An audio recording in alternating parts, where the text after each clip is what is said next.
Magandang araw sa inyong lahat, mga giliw naming tagapakinig.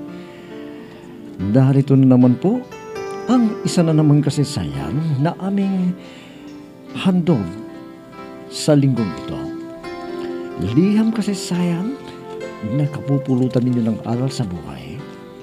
At ngayon mga kaibigan, darito ang unang yugto ng liham kasaysayan na ipinadala ni Nelson dito sa ating dulang. Love and Memories.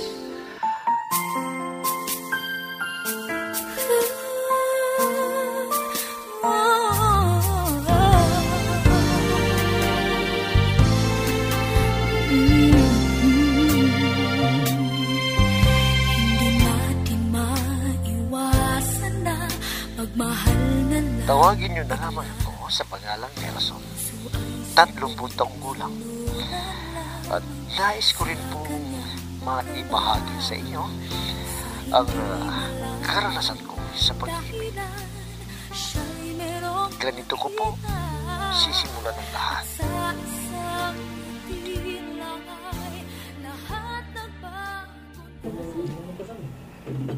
Ano ba naman itong kalagayan natin, Sarah? Laging patago ang ating pagkikita. Huwag ka nang magreklamo. Kaysa naman hindi tayo magkita. Alam mo naman si Mami. Ayaw niya ako makipagnobyo. Bakit ka ba pinagbabawalan? Pinagdaanan naman nila ito, ha? Yung ganito sa atin. Bakit kanina pinagbawalan yung daddy mo? Tama ka. Kaya lang, ang dahilan niya, hindi pa daw ako tapos sa aking pag-aaral. Pero magtatapos ka naman sa semester na ito, hindi ba? At magre-review ka na. Para makapag-exam ka na sa board. Siyempre naman, hindi ako magiging ganap na guro pag hindi ako nakapag-board exam. Hindi ko maipasa ang pagiging teachers, hindi ba? Ano kaya mangyayari sa relasyon nating dalawa? Kung isa ka ng guro. Baka di mo na ako pansinin. Ano ka ba? Ang tagal-tagal na nating may relasyon. Ngayon ka pa magdududa sa akin? Hindi naman, kaya lang. Ang inaalala ko kasi, mami mo eh. Paano kung malaman niyang may relasyon tayo? Walang magagawa ang mami. Kung sino ang dapat kong mahalin. Kaya, pwede ba, ipanatag mo ang iyong kalooban dahil ako ang magdidesisyon at hindi ako madidiktahan ni Mami. Hindi Nelson.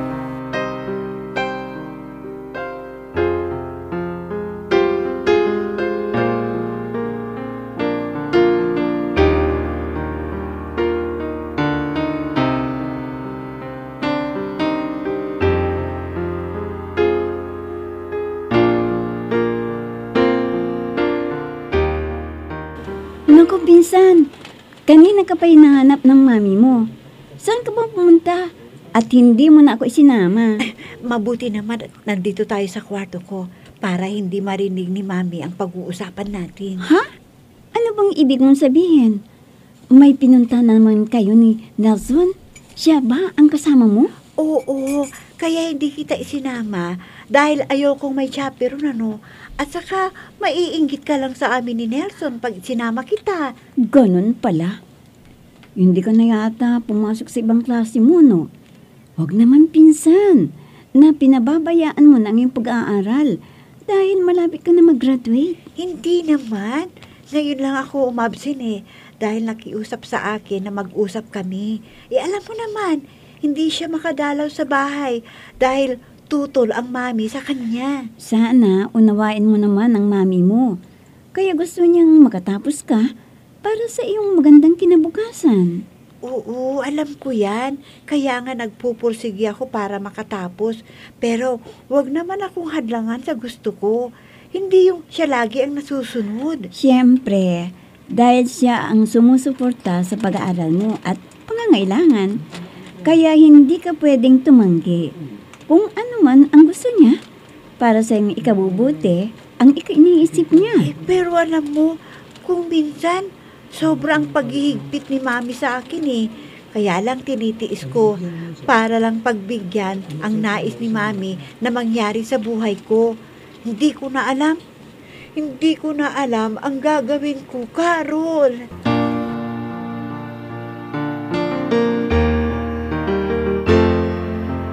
I'm so blessed I have you, 'cause you gave the world to me. You're my inspiration, the perfect one in my life forever. You make my life complete. Sarah, may kailangan ka pa ba? Para sa mga gagawin ninyong project o mga requirements na ipapasa ninyo para sa nalalapit na graduation mo. Wala pa naman, Mami. Basta ang ibigay lang ninyo ay allowance ko.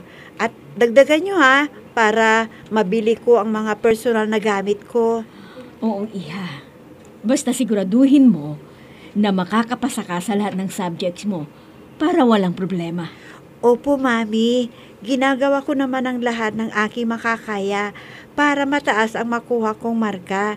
Nakita naman ninyo ang class card ko, hindi ba? Kontento ako sa mga grado na ipinapakita mo sa akin at masaya ako. Dahil hindi mo ako binigo na magtatapos ka sa iyong kurso. Asahan niyo, Mami. At nalaman ko na rin na may mga awards ako na matatanggap. Oh, siya nga, iha. Nako, talagang may pagmamalaki kita, iha. At sigurado na maiinggit ang mga amiga at kumari ko. Si Mami talaga may pagkayabang. Siyempre, nakamit ko kung ano ang dapat kong matanggap, hindi ba, Mami? Dahil sa sipag kong mag-aral. At ang gusto ko, matuwa kayong dalawa ni Daddy. Aba, iha, sulit na sulit ang pagsasakripisyo namin ng daddy mo. Dahil magtatapos ka na sa kolehiyo at makakahinga na kami.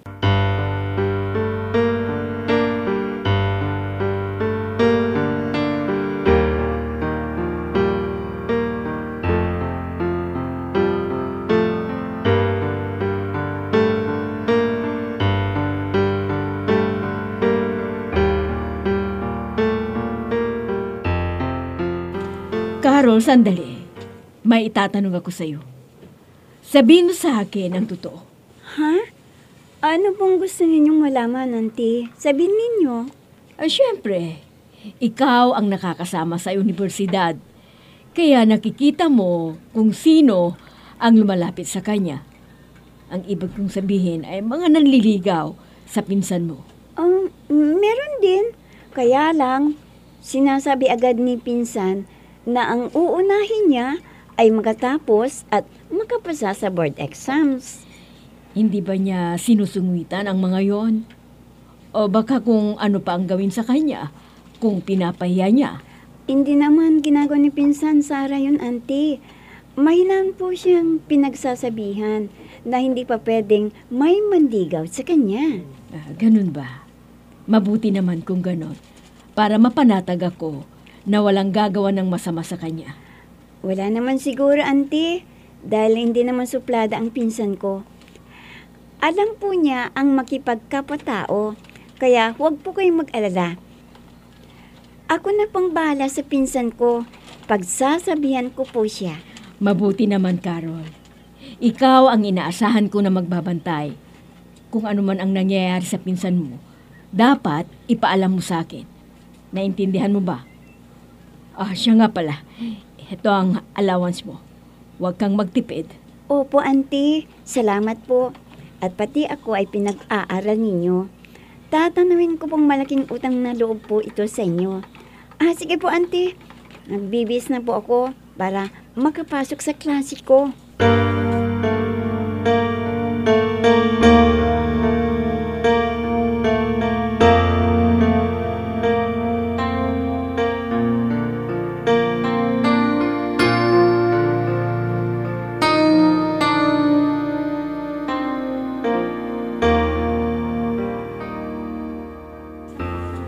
Sarah yun Mabuti at nakita ko siya. Kakausapin ko nga. Tagal ko nang gustong makita. Pero ngayon lang ko lang natsambahan. Kaya kailangan na masabi ko sa kanyang gusto ko.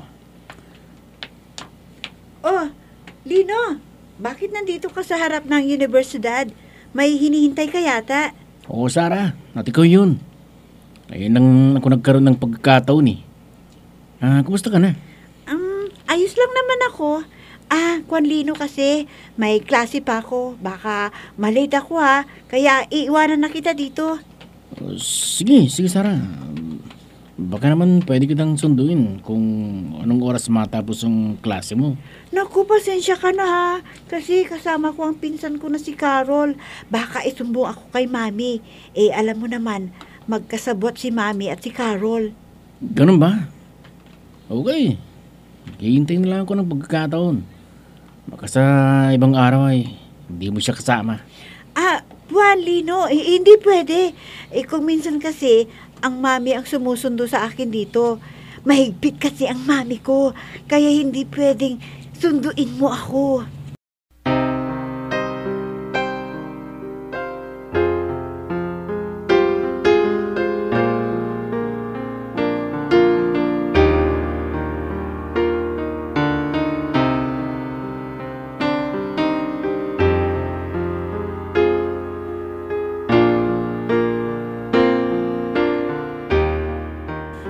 Oh, pinsan, parang hindi yata magandang araw mo ngayon Bakit?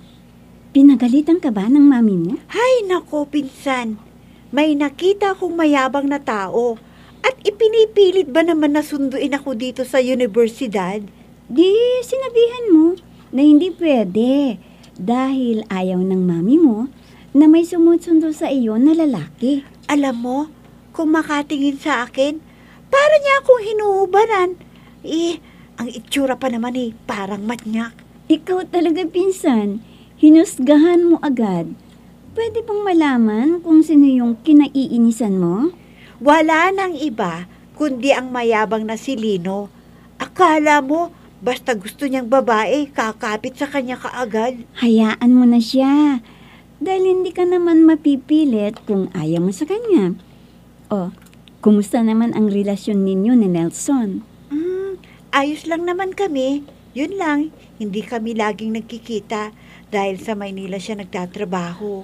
O bakit?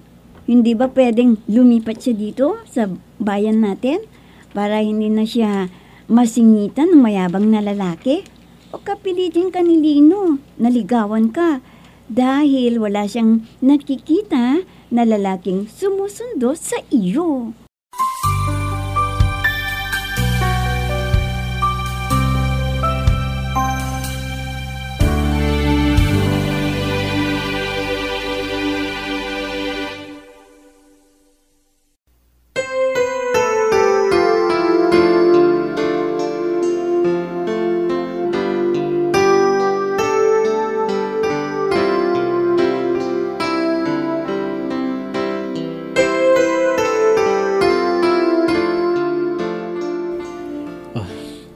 Kumusta na, mahal ko?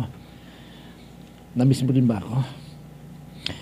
Isang buwan na hindi naman tayo nagkita. Namiss kita ng sobra Kung ganyan na miss mo ako, o di lumipat ka na dito sa bayan natin. Di ba may branch ang kumpanya nyo dito? Oo, meron. Kaya lang, wala pang bakante. Kaya tis muna tayo ng konti.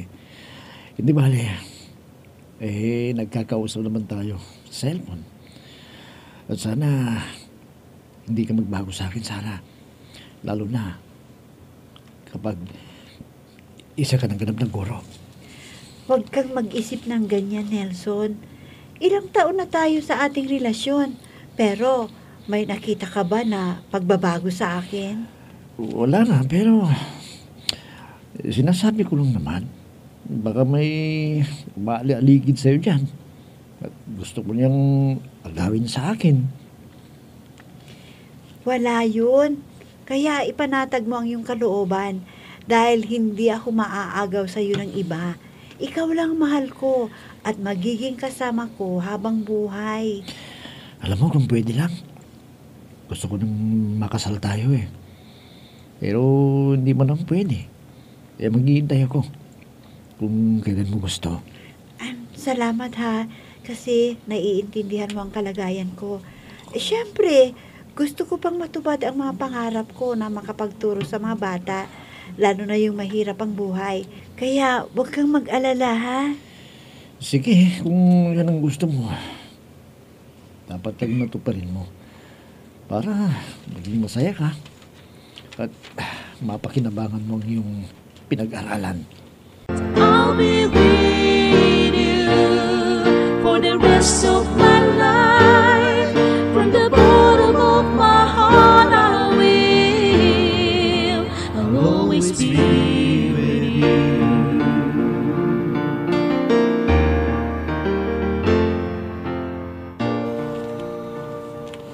Auntie, pwede po bang magpasama kay Sarah? Uuwi muna ako doon sa bahay para ibigay ko po yung pinadalang pera ni Itay. O sige, Carol. Pero huwag kayong magpagabi ha. Alam ninyo, maraming istambay dyan sa daraanan ninyong tindahan. Opo, Auntie. Hindi po kami magtadaga doon sa bahay namin para makumusta ko rin ang inay ko. Sige.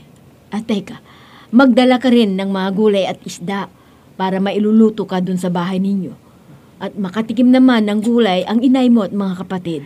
Ay naku, salamat po, Auntie. Talagang napakabait ninyo at matulungin sa amin. Dahil kapos po kami. Sige. Kumuha ka na dun sa ref para makapunta na kayo ni Sarah dun sa bahay ninyo. At maimportante pa rin akong lakad, kaya bahala ka na kay Sarah. Opo, Auntie. Sabihin ko na lang kay Sarah na pupunta kami doon sa aming bahay. Sige, aalis na ako. Isarado ninyo ang pintuan at gate. Sabihin kay Ella na huwag magpapapasok ng hindi niya kilala para hindi tayo manakawan. Minsan ng isang simpleng ngiti ay mayroong dala, isang tapat na hangarin at pangakong dakila. Hindi man ito pinapansin, Pinsan Sarah, samahan mo naman ako doon sa bahay namin, no?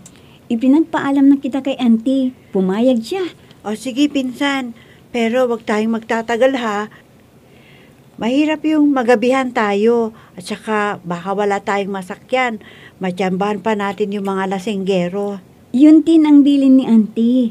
Kaya sige na, magbihis ka na para makalis na tayo dito. O sige, sandali lang.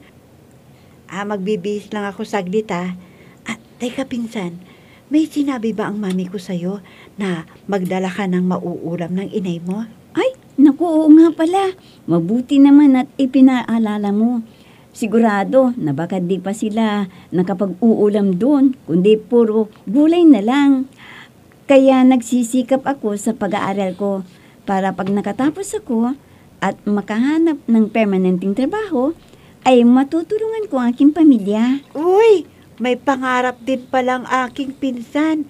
Kung ganon, hindi mo mapapansinin ang manliligaw mo, ha? Oo, pinsan. Dahil may pangako ako sa inay. Hindi ako mag-aasawa hanggat di ko natutupad ang pangako ko na iaahon ko sila sa hirap ng buhay. Talaga, pinsan? Yan ang tamang desisyon mo. Kailangan ka ng pamilya mo. Kaya, huwag mo silang pabayaan para guminhawa rin ang kanilang buhay.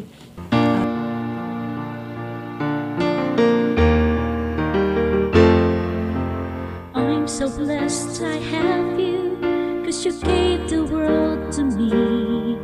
You're my inspiration, the perfect one in my life forever. You make my life go. Salamat, Sarah.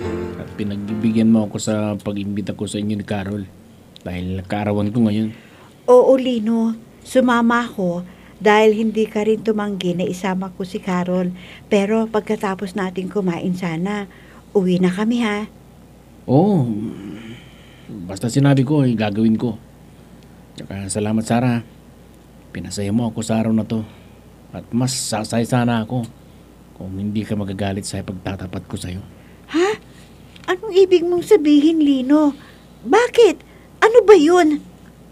Kuwan, Sarah. Hindi ko na mapigilan na hindi sabihin ito sa'yo eh. Itong aking nararamdaman. Dahil umiibig ako sa'yo. Mahal kita, Sarah. Mahal na mahal kita. Ano?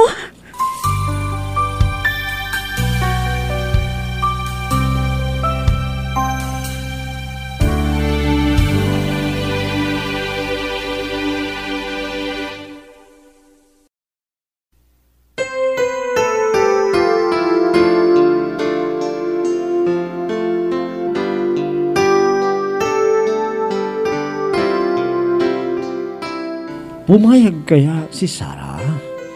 Naligawan ni Lino.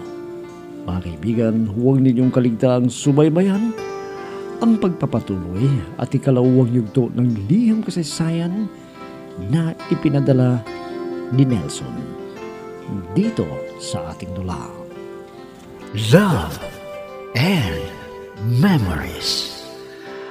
Mga nagbibigay buhay sa ating dula ay sina Mayra Abrihal Narnola, Susan Malikdem, Robert de Guzman, Yehuda Ismael, Eva Alcoriza, Jun Cabato, Ami Diaz, at si Oscar Ora.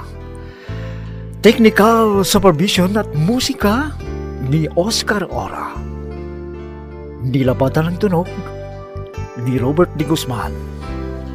Mula sa panulat at direksyon ni Ami Diaz. Love and Memories. Inihahandog sa inyo ng F3 Recording Studio para sa Pambansang Radyo ng Pilipinas, Bombo Radio, Philippines.